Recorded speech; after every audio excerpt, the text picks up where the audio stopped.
नमस्ते। आज के इस एक्सप्लेनर में हम एक ऐसी जगह की बात करने वाले हैं जो वक्त की रफ्तार को भी पीछे छोड़ देती है। एक ऐसी कड़ी जो हमारे प्राचीन इतिहास और आज के अटूट विश्वास को आपस में जोड़ती है। हम बात कर रहे हैं एक ऐसे प्राचीन रहस्य की जो केवल किताबों के पन्नों में कैद नहीं है, बल्कि हमारे सामने एक जीती जागते संरचना के रूप में खड़ा है। तो चलिए वास्तुकला और आध्यात्मिकता के इस अनोखे सफर को शुरू करते हैं।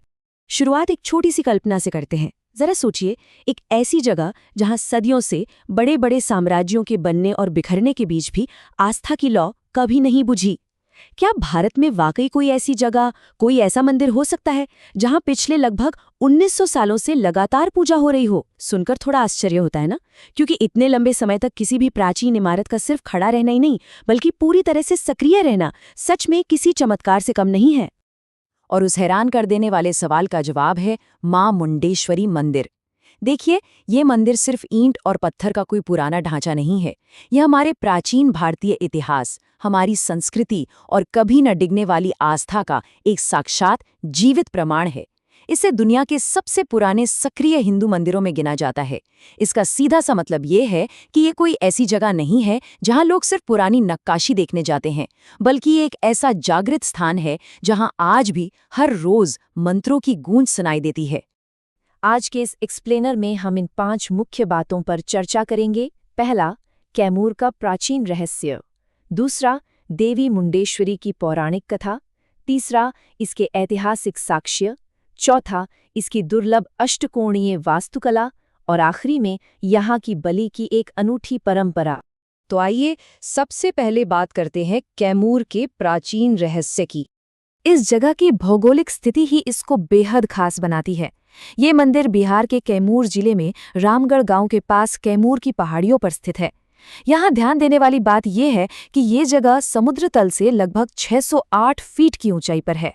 सोच कर देखिए, जब कोई इस पहाड़ी पर चढ़ता है तो उसे चारों तरफ गहरी घाटियां, हरियाली और एक अद्भुत आध्यात्मिक शांति का अनुभव होता है। यहाँ पहुंचना भी काफी आसान है। भभुआ रोड इसका सबसे नजदीकी रेलवे स्टेशन है और यह सड़क मार्ग के जरिए सीधे पटना और वाराणसी जैसे प्रमुख शहरों से बखूबी जुड़ा हुआ है। भूगोल के बाद अब आते हैं हमारे दूसरे बिंदु पर, देवी मुंडेश्वरी की पौराणिक कथा। हिंदू मान्यताओं के मुताबिक मां मुंडेश्वरी असल में देवी दुर्गा का ही एक बेहद शक्तिशाली स्वरूप हैं।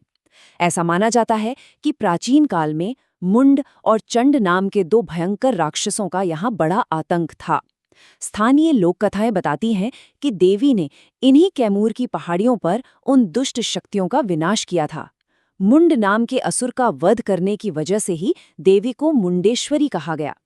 तो इस तरह बुराई पर अच्छाई की जीत के प्रतीक के रूप में ये जगह हमेशा के लिए पवित्र हो गई और यही मंदिर की स्थापना हुई। मान्यताओं को समझने के बाद चलिए अब तीसरे हिस्से की तरफ बढ़ते हैं, जहां हम ऐतिहासिक साक्ष्यों को देखेंगे। अब अगर हम इस मंदिर के इतिहास के पन्नों को पलटें तो इसकी प्राचीनता को लेकर अलग अलग दावे मिलते हैं। कुछ स्रोतों की माने तो इसकी शुरुआत 108 ईस्वी के आसपास बताई जाती है, लेकिन वहीं दूसरी तरफ अगर हम भारतीय पुरातत्व सर्वेक्षण यानी ASI की रिपोर्ट और यहाँ मिले शिलालेखों पर गौर करें तो उनका समय 625 से 635 ईस्वी के आसपास का निकल कर आता है। इसीलिए विशेषज्ञ मानते हैं कि जो संरचना आज हम देखते हैं वो 6वीं या 7वीं शताब्दी की है।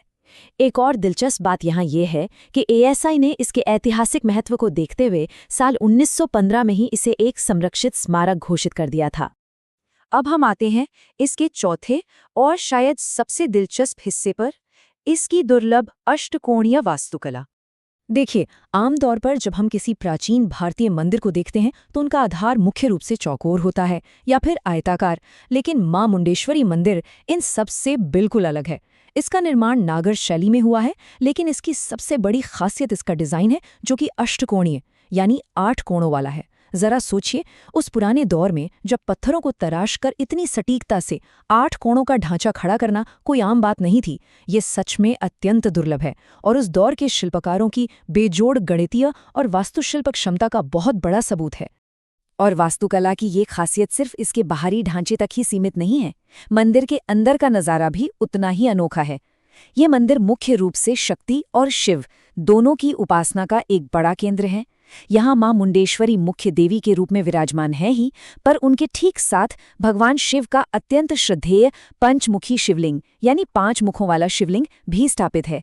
इसके अलावा मंदिर के अंदर भगवान गणेश, सूर्यदेव और भगवान विष्णु की मूर्तियां भी मौजूद हैं।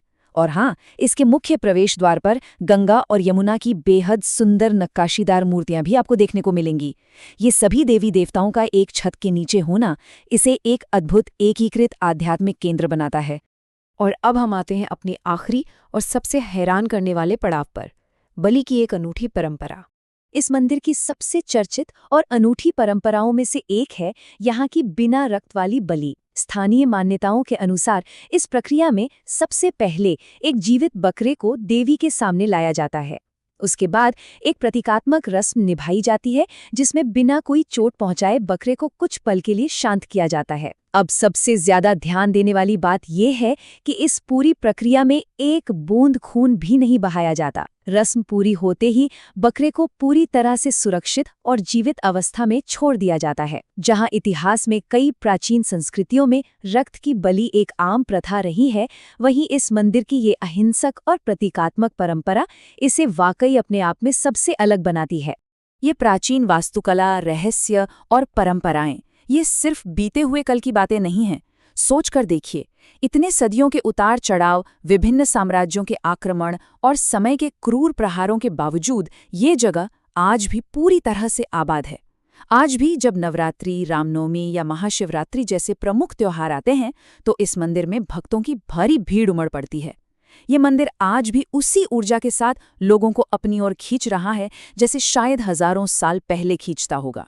और इसी के साथ हम इस एक्सप्लेनर के अंतिम पड़ाव पर पहुंचते हैं। जाते जाते ये सवाल जरूर मन में आता है, इन 1900 सालों में अनगिनत साम्राज्यों के उत्थान और पतन के बावजूद मां मुंडेश्वरी मंदिर में आस्था की इस लौ को आखिर क्या चीज आज भी प्रज्वलित रखती है? क्या ये कैमोर की पहाड़ियों की असीम शांति है? क्या ये मंदिर की रहस्यमयी अष्टकोणीय वास्तुकला की मजबूती है? या फिर ये इंसान के मन का वो अटूट और अडिग विश्वास है जो समय की हर सीमा को पार कर जाता है? इस बारे में जरूर सोचिएगा। इस विस्तृत विश्लेषण में हमारे साथ जुड़ने के लिए आपका बहुत बहुत धन्यवाद।